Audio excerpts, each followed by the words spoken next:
Bonjour et bienvenue en 2021, bravo 2021, bonne année. Donc je vous retrouve en ce tout début d'année pour vous faire la vidéo de mes meilleures lectures de l'an dernier, de 2020. Voilà, c'est une vidéo un petit peu traditionnelle sur les chaînes Booktube et moi j'avais vraiment envie de la faire parce que cette année j'ai eu de vraiment très bonnes lectures et j'étais très contente. Et du coup, j'ai choisi 6 lectures dont vous parlez, mais en fait, il y a quand même 19 livres en 2021, en 2020. Je me trompe déjà. Bien. Il y a quand même 19 livres en 2020 auxquels j'ai donné la note de 5 étoiles. Mais je vais vous en parler de 6 parce que c'est vraiment ceux qui m'ont le plus marqué, ceux que j'ai préférés parmi mes 5 étoiles parce que c'est ceux qui sont restés un peu avec moi, qui m'ont le plus marqué, voilà. Je l'ai déjà dit. On a l'habitude que je me répète. Donc, je vais commencer tout de suite en vous parlant de en premier Saga, qui est un peu ma mention honorable parce que j'ai pas donné 5 étoiles à tous les tomes de Saga, il y a 9 tomes. J'ai donné 5 étoiles à plusieurs des tomes de Saga, mais pas tous, parce qu'il m'a fallu un petit temps avant de tomber complètement amoureuse. Mais ben voilà, j'ai fait une vidéo sur Saga qui est en anglais, c'est une review en anglais. Si vous comprenez l'anglais, si vous comprenez mon accent en anglais, je vous invite à aller la voir. Mais sinon, je vais vous refaire le petit topo en français. En gros, Saga, c'est un comic indépendant. Donc c'est très beau. Enfin là, j'ai un peu pris une page au hasard, mais je trouve ça très beau, très bien dessiné. L'illustratrice, c'est Fiona Staples et le scénariste, c'est Brian K. Vaughan. Je sais pas du tout comment ça se prononce, donc excusez-moi. Et donc, ça se passe dans l'espace. Et dans une galaxie, en fait, où il y a plein de planètes, plein d'espèces extraterrestres différentes. Beaucoup de choses à découvrir dans cette galaxie. C'est un univers très riche que j'ai beaucoup aimé. Mais surtout, cette galaxie est donc une galaxie en guerre entre le peuple des Ailés et le peuple des Luniens, qui ont des cornes. Et du coup, ces deux peuples sont censés se détester puisqu'ils sont en guerre et voilà. Et donc nos deux protagonistes sont deux anciens soldats de chacune de leur armée qui en fait sont tombés amoureux et ont fait un enfant ensemble. Alors les enfants métis luniens ailés ne sont pas censés exister, sauf que cet enfant existe et le comic démarre, je vais vous montrer, mais ça démarre vraiment en fait avec la naissance, la scène de l'accouchement de l'enfant. Et en fait, la narratrice, c'est cet enfant. C'est raconté par l'enfant des années plus tard qui raconte l'histoire de ses parents, etc. Et donc, dès la naissance de cet enfant, tout le reste de la galaxie, en fait, sont à la recherche de cette famille, de ce couple avec leur enfant. Puisqu'ils ne sont pas censés s'aimer, ils ne sont pas censés avoir d'enfants ensemble, puisque voilà, ils sont en guerre, du coup, ça risque de créer des gros problèmes diplomatiques. Donc tout le monde est à leur recherche. Donc dès le début de l'histoire, ils sont obligés de fuir. Et cette histoire, c'est un peu l'histoire de leur fuite, mais c'est surtout l'histoire de comment donner à leur enfant une enfance chouette, une enfance vivable, lorsque on est fugitif. Moi, j'ai beaucoup aimé, voilà. J'ai beaucoup aimé l'univers et l'histoire. Et ce que j'ai préféré, c'est vraiment les relations entre les personnages. Et en fait, j'ai aimé tous les personnages parce que voilà, on suit la famille, mais on suit aussi les gens qui traquent cette famille. Et en fait, même ceux-là qui sont censés, je sais pas si on est censé en pâtir avec eux ou pas, mais moi je les ai bien aimés, ces personnages-là. Donc voilà. Qu'est-ce que je peux dire de plus? Je sais pas. Lisez-le parce que c'est bien. Il y a 9 tomes en tout pour l'instant. Les auteurs sont en pause et apparemment il va falloir attendre 3 ans, je crois, avant d'avoir la suite. Mais ce qui est sorti, c'est déjà super. Donc voilà, lisez Saga. C'est bien Saga. Ensuite, je vais vous montrer. J'ai juste la jaquette du livre parce que le livre je l'ai prêté et en fait il s'agit de The Invisible Life of Adi LaRue de V. Schwab qui est sorti cette année et qui est sorti en anglais et pas encore en français, donc je l'ai lu en anglais et je le conseille si vous lisez l'anglais. Donc ça c'est un peu, c'est pas le livre le plus fantastique du monde, mais je trouve que ce livre a beaucoup de défauts, mais j'ai eu un tel plaisir à le lire et j'ai passé un tel bon moment de lecture qu'il se retrouve quand même dans mon top des meilleurs livres de 2020. Parce qu'en fait, je pardonne tout à ce livre, je pardonne tous ses défauts à ce livre. Donc en fait, l'histoire, c'est l'histoire de Adi, qui est française, qui est née au XVIIe siècle, à la fin du XVIIe siècle, mais l'histoire débute plutôt au début du XVIIIe siècle. Et en fait, pour échapper à un mariage arrangé dont elle ne veut pas, elle va faire un pacte avec une créature, on ne sait pas si c'est un diable, si c'est un démon, c'est un petit peu flou qui est cette créature, mais c'est Luc.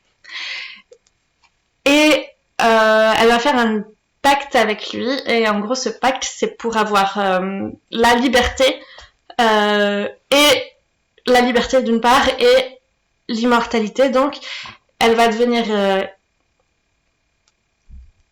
immortelle, enfin elle va demander son... Comment dire? Luc lui demande son âme. Mais elle dit, tu auras mon âme quand j'en aurai fini avec mon âme. Ce qui veut dire que si elle a envie de vivre 1300 ans, elle vivra 1300 ans. Tant qu'elle n'a pas fini avec son âme, elle peut la garder, elle vivra.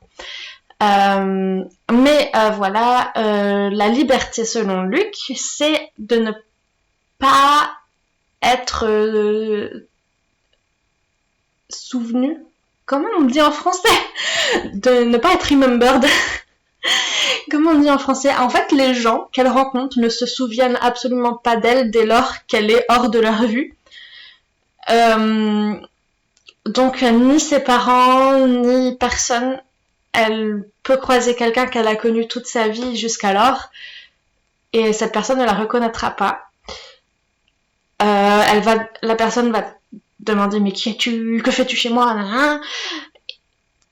Et dès lors que la personne va dans une autre pièce et qu'elle revient, qui es-tu? Que fais-tu chez moi? Rebelote de nouveau. Donc voilà, les gens ne se souviennent pas d'elle, et ça, selon Luc, c'est la liberté. Donc, et donc, j'ai bien aimé. Parce que le plus gros, la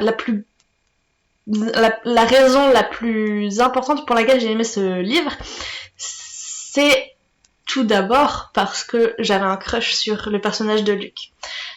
Parce que Luc, dans ma tête, il ressemblait à Justin Sane du groupe Anti-Flag. Alors que Luc n'est pas censé avoir l'air d'un mec de 40 ans, mais c'est comme ça que je l'imaginais dans ma tête. Excusez-moi. Et du coup, je sais pas, j'ai développé une obsession pour ce personnage, ce qui est rigolo parce que je crois que dans ma vidéo Mid-Year Book Freak at Tag, j'avais dit que je ne développais pas de crush sur les personnages fictifs. C'était vrai au moment où j'ai fait cette vidéo, mais ce livre, c'est vraiment le seul livre pour lequel j'ai eu un crush sur un personnage. C'est n'importe quoi, vraiment. Et du coup, pendant toute ma lecture, j'avais bien conscience que j'avais un crush sur le mauvais personnage. Que j'aurais pas dû crusher sur lui en fait, parce qu'il y avait d'autres personnages peut-être un petit peu plus fréquentables. Mais bon, du coup, j'avais un crush sur le démon. Oh là là, excusez-moi. Mais bon, bref, c'est vraiment la raison pour laquelle j'ai aimé ce livre. C'est la raison pour laquelle j'ai pardonné tout à ce livre, parce que moi j'attendais avec impatience toutes les scènes où ce personnage apparaît. J'étais trop contente à chaque fois de lire les scènes avec ce personnage. Et voilà. Et juste pour vous montrer, parce que j'ai envie, mais en fait, ce livre, je sais pas pourquoi, mais j'avais une idée très précise d'à quoi les personnages ressemblaient. Et donc, je vais vous montrer en fait les acteurs que je choisis pour jouer le rôle de Henry et de Addie. Voilà.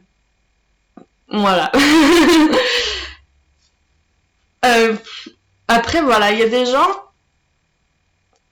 qui ont adoré ce livre pour des raisons un petit peu plus profondes que moi, parce que ça a un propos sur d'où viennent les œuvres d'art, ce qui franchement m'a plu, mais c'était pas une réflexion qui m'intéressait plus que ça. C'était juste c'était bien pensé, mais au final c'est pas ce que je retiens de ce livre. Voilà, et c'est tout ce que j'ai à dire sur ce livre en fait, voilà. Le prochain livre que j'ai vraiment beaucoup aimé en 2020, c'est Le Chant d'Achille de Madeline Miller, qui donc est le mythe d'Achille et de Patrocle, raconté du point de vue de Patrocle. Patrocle est le narrateur, donc il y a toute leur enfance, leur formation auprès du centaure dont j'ai oublié le nom, toute l'histoire de la guerre de Troie. C'est tragique, j'adore les tragédies. Pardon. En plus, j'ai même pas toussé dans mon coude, n'importe quoi. Voilà, j'ai vraiment aimé. C'était très beau, très agréable à lire. C'est ce que j'ai trouvé. À chaque fois que je m'asseyais pour lire ce livre, j'en lisais un grand nombre de pages d'un seul coup. Donc, c'était facile à avancer dans ce livre. Et vraiment, j'ai adoré parce que déjà, j'ai un intérêt pour la mythologie grecque.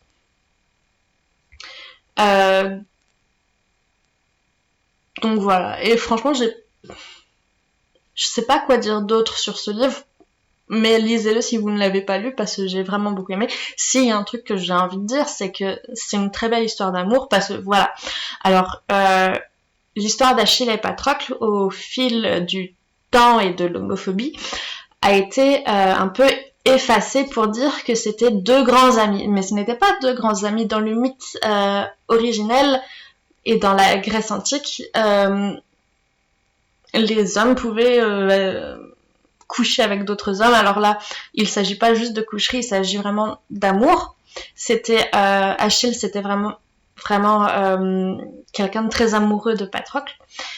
Enfin, je dis ça comme si il avait vraiment existé. Il n'a pas vraiment existé, mais c'est le mythe tel que raconté dans Le Chant d'Achille.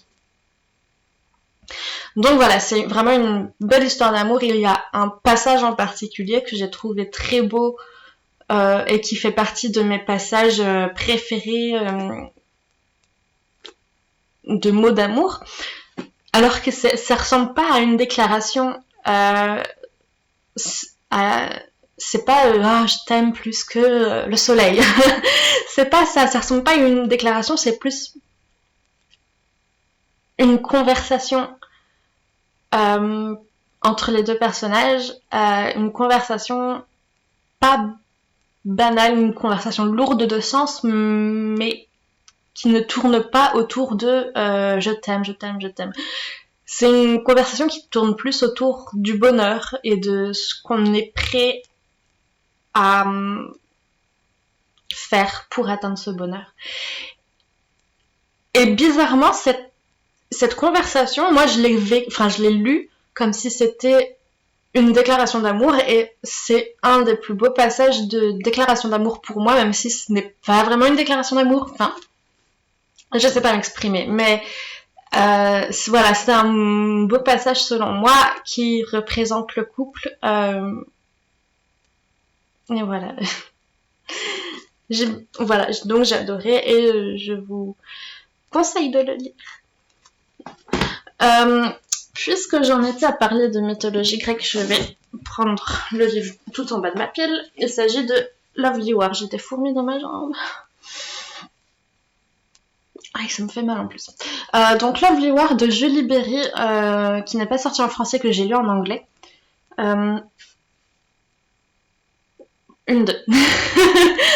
Lovely War de Julie Berry, que j'ai lu en anglais, et donc c'est une très jolie histoire, un très joli roman, enfin que j'ai vraiment adoré, je pense, parmi tous les livres dont j'ai parlé et dont je vais parler juste après. Non, c'est pas vrai, c'est pas mon préféré. C'est mon deuxième préféré, disons. Si j'avais dû les classer, j'aurais mis ce livre-là en position 2, en deuxième position. Mais j'ai vraiment adoré. Alors c'est du young adult, mais en fait ça se voit pas, et on peut vraiment le lire à tous les âges en fait, mais vraiment, hein. Mais enfin tous les âges, obviously pas à 8 ans, mais je sais pas, je te conseillerais à partir de 14 ans, mais ça ressemble à de la littérature adulte qui se lit bien. Donc, de quoi ça parle? Alors, je vais d'abord, en fait, pour raconter de quoi ça parle, je suis obligée de vous raconter le prologue un peu en entier. Le prologue, c'est donc un couple qui arrive dans un hôtel à New York en 1942.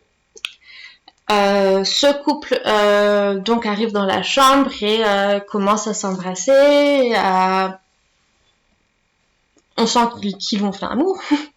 Ils ne le font pas. Mais voilà. Mais en fait, à ce moment-là, un filet doré tombe sur eux pour les capturer, pour les piéger. Parce qu'en fait, ce couple, il s'agit d'Arès et d'Aphrodite, et il s'agit du moment qui est raconté dans l'Odyssée où Héphaïstos les surprend tous les deux en plein adultère. Donc c'est ce moment qui est raconté, mais à New York en 1942. Ça, c'est le prologue. Ensuite, les deux personnages vont être, enfin surtout Aphrodite en fait, vont être au centre d'un procès pour infidélité. Et Aphrodite, en fait, tout le reste du livre, c'est la plaidoirie d'Aphrodite. Et c'est elle la narratrice, mais parfois c'est d'autres dieux grecs, puisqu'elle appelle à la barre des témoins qui sont les autres dieux grecs. Mais tout le reste du livre, en fait, c'est un peu le procès et sa plaidoirie. Et en fait, sa plaidoirie, ça va être de dire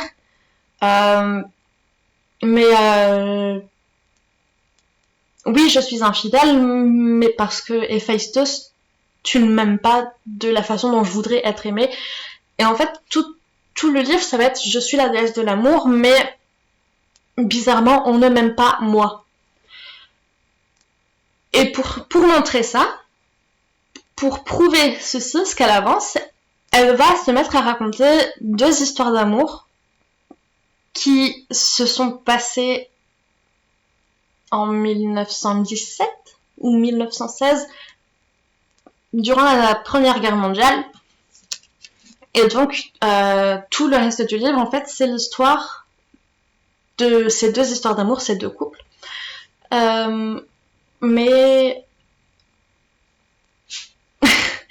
Mais racontées par Aphrodite et racontées parfois par d'autres dieux grecs. Et ben, c'était incroyable parce que du coup c'est un livre qui mélange romance, enfin histoire d'amour plutôt, qui mélange histoire de guerre parce que ça se passe durant la Première Guerre mondiale et qui mélange mythologie. Donc c'est vraiment, il y a 3 aspects de ce livre et j'ai adoré les 3 aspects. Et donc bah voilà, j'ai adoré.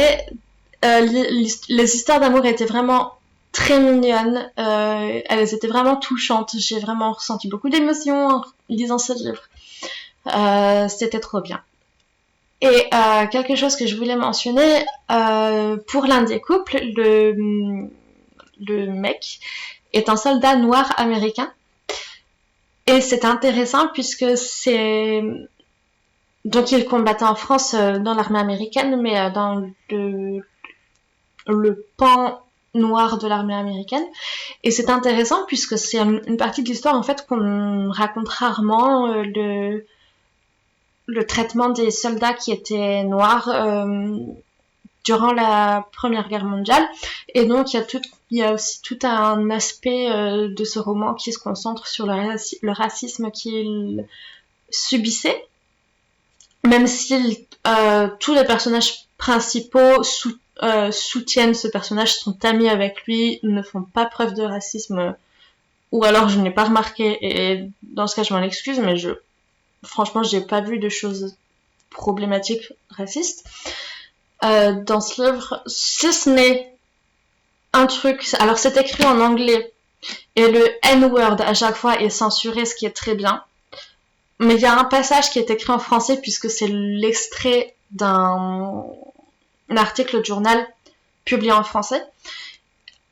Et dans la partie du texte qui est en français, le N-word, enfin le mot en N n'est pas censuré. Et du coup, j'ai pas compris parce que je me suis dit, mais est-ce que l'autrice, elle ne sait pas que le mot en N ne se dit pas non plus en français lorsqu'on est blanche, parce que l'autrice est blanche.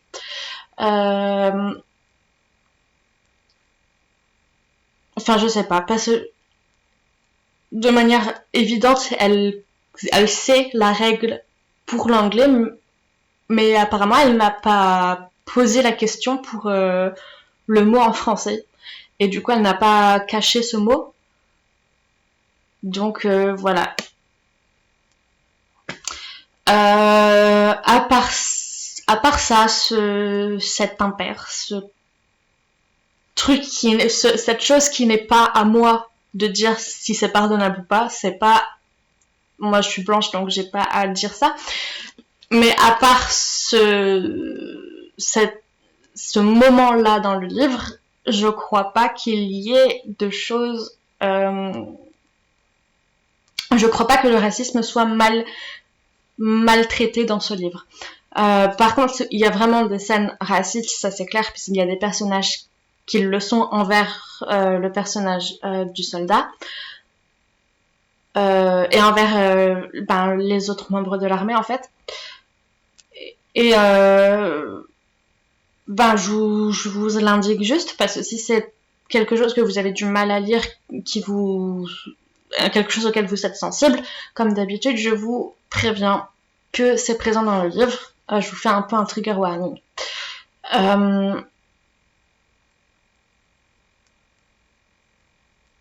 J'ai rien à dire de plus. J'ai vraiment aimé, voilà, parce que du coup c'était la mythologie, mais sous forme de roman historique et d'histoire d'amour, c'était très bien. Et j'étais vraiment contente de lire ce livre et de le recevoir aussi parce que je trouve que c'est un de mes livres les plus beaux. Ensuite, je vais vous montrer le livre en français, mais je vous conseille pas du tout de le lire en français. Moi, je l'ai lu en français. Et j'ai été très déçue de la traduction. La traduction était merdique. Non, c'était pas une bonne traduction en français. Donc, si vous savez lire l'anglais, je vous invite à lire ce livre en anglais. Si vous ne savez pas lire l'anglais, lisez-le en français quand même, parce que même si la traduction est pas top du tout, l'histoire, elle, est top, et à tel point que ça a quand même atterri dans ma liste des meilleures lectures de 2020. Donc en fait, je vous parle des 7 maris de Evelyn Hugo, en anglais The Seven Husbands of Evelyn Hugo, de Tyler Jenkins Reid. Je crois que j'ai même pas si j'ai cité les auteurs des autres. Je suis pas si con que ça, j'ai cité les auteurs des autres. De Tyler Jenkins Reid, je suis toujours tentée de dire Reid Jenkins, mais c'est l'inverse. Donc Les 7 maris d'Evelyn Hugo, c'est un roman historique.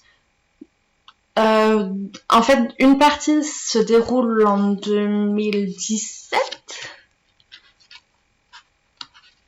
Je sais plus, mais une année qui n'est pas très lointaine. Et dans cette partie, on suit une journaliste qui va rencontrer, pour ce qu'elle pense être un article, elle va rencontrer Evelyn Hugo, qui est une actrice emblématique d'Hollywood, une icône, tout le monde la connaît, tout le monde l'a vue dans ses films, elle est incroyablement connue et célèbre, et une des raisons pour laquelle elle est célèbre en dehors de sa carrière, c'est le fait qu'elle a eu 7 maris. Et donc elle rencontre cette actrice qui est maintenant âgée pour faire un article sur elle. Mais l'actrice lui dit non, on va pas faire d'article, en fait vous allez écrire ma biographie. Donc ok, et donc le reste du livre, c'est cette actrice, Evelyn Hugo, qui va raconter sa vie en préparation de la biographie que la journaliste va écrire. Et donc la grande question, c'est qui a été l'amour de la vie d'Evelyn Hugo, puisqu'elle a eu 7 maris, mais qui a été celui qui a compté le plus. Et la révélation, la grande révélation, le scoop, c'est qu'en fait c'est aucun de ces 7 maris, l'amour de sa vie a été une femme, et à chaque fois elle s'est mariée pour différentes raisons, mais globalement c'était pour cacher sa bisexualité et l'homosexualité de sa compagne. C'était super chouette comme livre déjà, parce que ça montre un petit peu les dessous d'Hollywood, et en fait c'est bourré d'anecdotes. Alors tout est fictif puisque Evelyn Hugo n'a pas existé, mais tout ce qui lui arrive, etc., on dirait que c'est vrai et que ça arrive vraiment aux gens qui travaillent à Hollywood. On dirait vraiment la vraie vie des stars hollywoodiennes. Et du coup, y a cet aspect déjà qui est un peu fascinant, mais surtout, ce qui est super chouette, c'est le personnage d'Evelyn Hugo qui est incroyable, que j'ai vraiment aimé. La relation entre Evelyn Hugo et sa compagne, sa femme, elle devient sa femme plus tard, mais voilà, sa compagne. La relation aussi entre Evelyn Hugo et un de ses maris, Harry, qui a été le mari d'Evelyn Hugo que j'ai préféré, mais vous allez comprendre pourquoi si vous lisez le bouquin, parce que c'est évident que c'est le mari préféré de tout le monde. Si on devait choisir un de ces 7 maris. Voilà, j'ai aimé ce bouquin. Il y a certaines choses que j'ai retenues, que j'ai retenu de ce bouquin. C'est déjà le fait que on peut avoir plusieurs âmes sœurs, et que les âmes sœurs, ce n'est pas forcément romantique, on peut avoir des âmes sœurs platoniques. Et c'est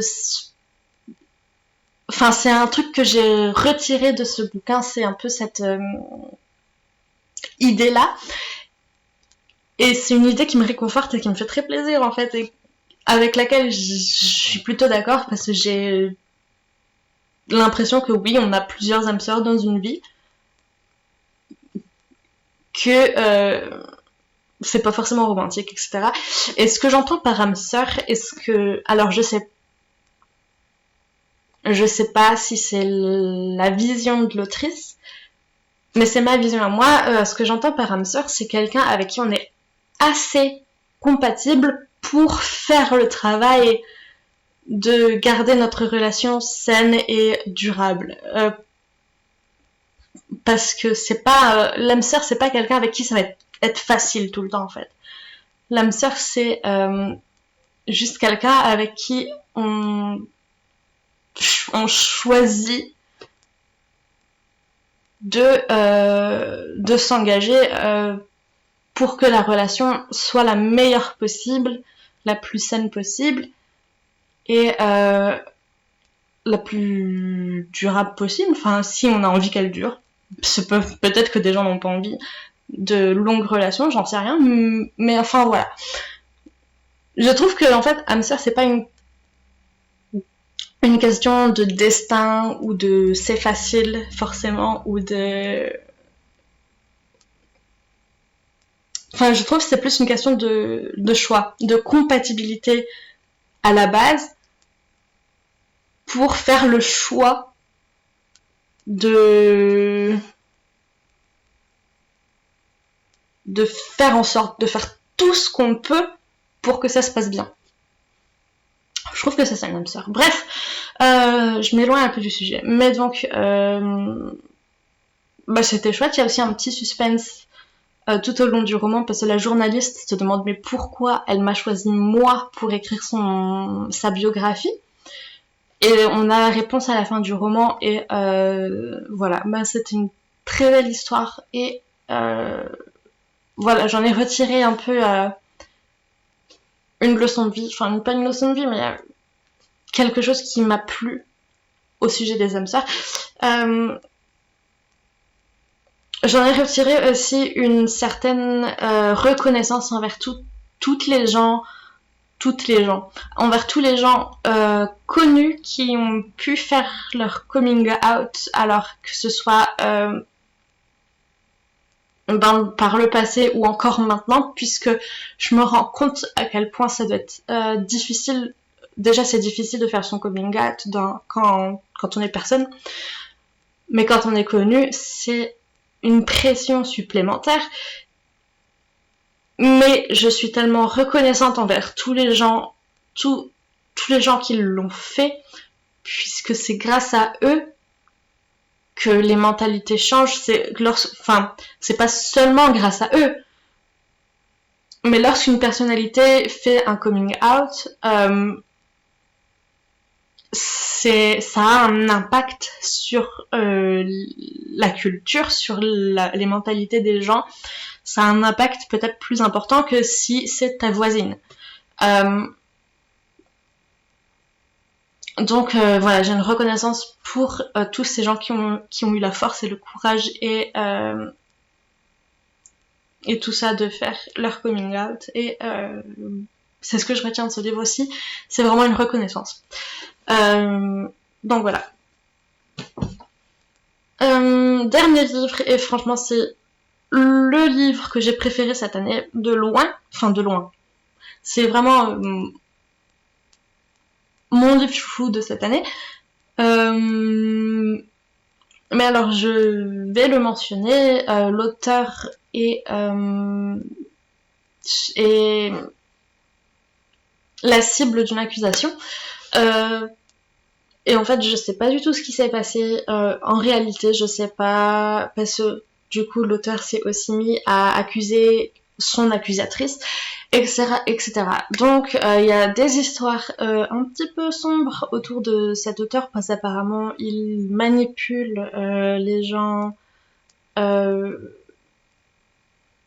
Apparemment, il est un peu toxique avec ses relations amoureuses, ses relations avec les femmes, etc.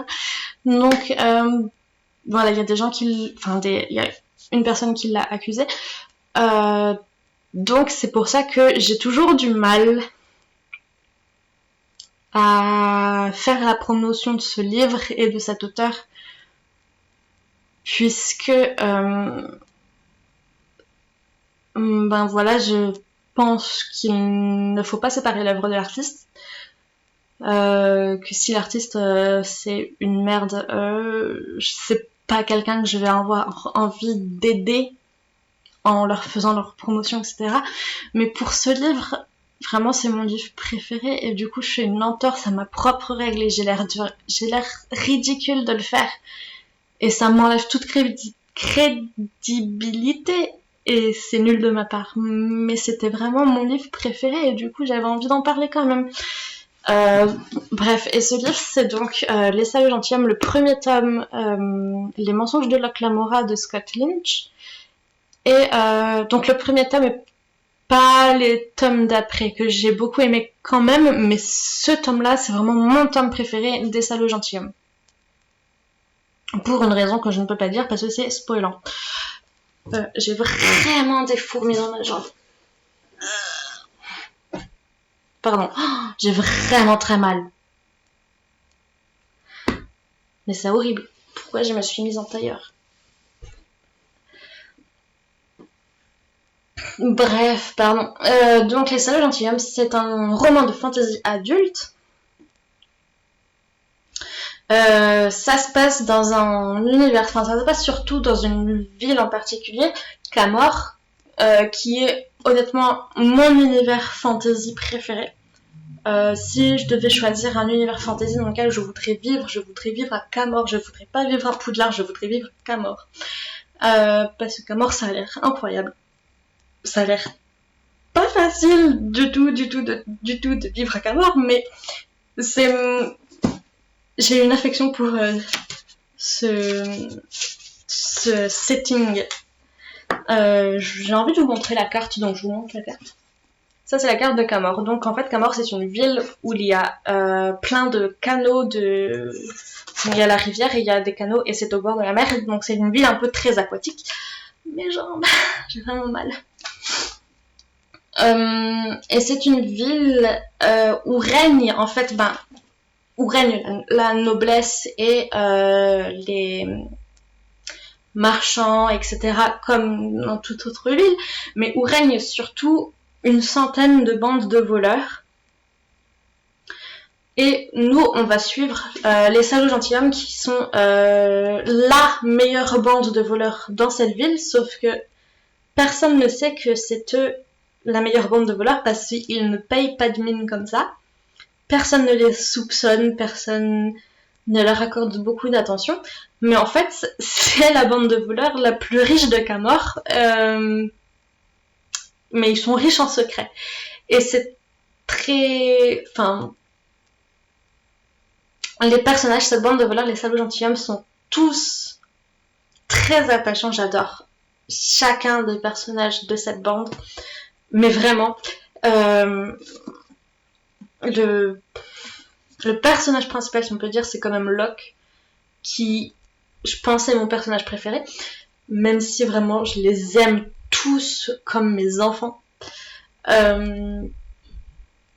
Bref, et l'histoire, je peux pas en dire énormément parce que c'est un livre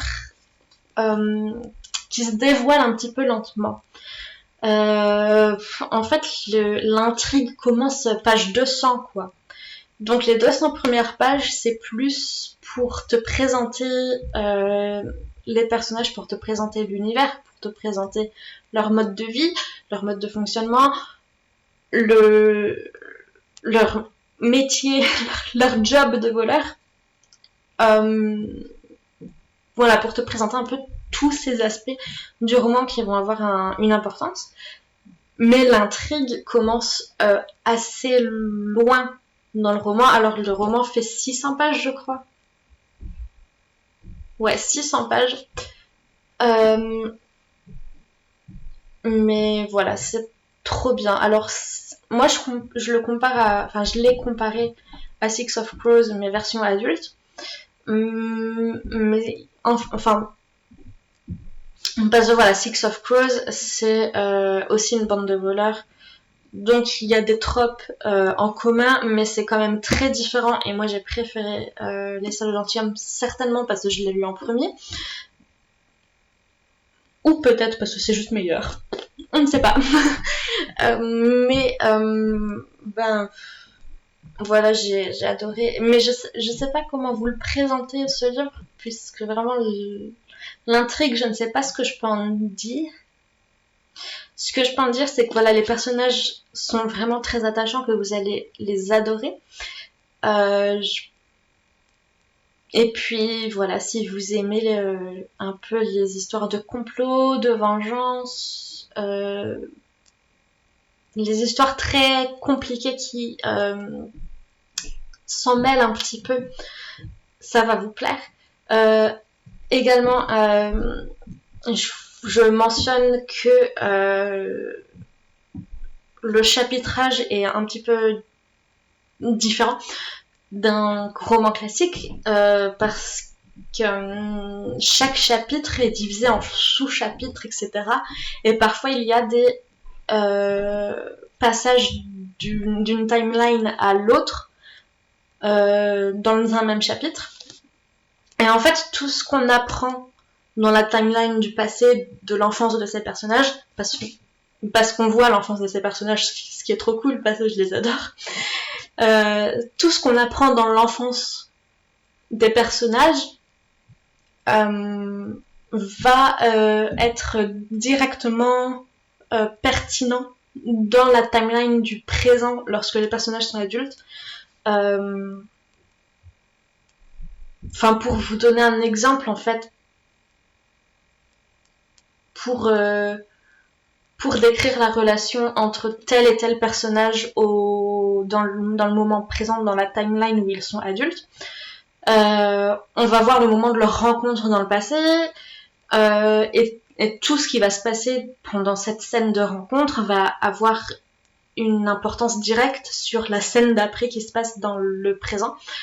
Enfin, tout a une importance directe, et du coup, ce qui est trop bien, c'est que parfois il y a des détails qui apparaissent page 45 ou j'en sais rien, et qui reviennent page 530, et tu te dis mais même ça avait une importance, c'est rigolo, et ça te fait beaucoup d'émotions en fait de te dire oh mais c'est comme dans son enfance, les événements se répètent, ou quelque chose comme ça te fait sentir des trucs.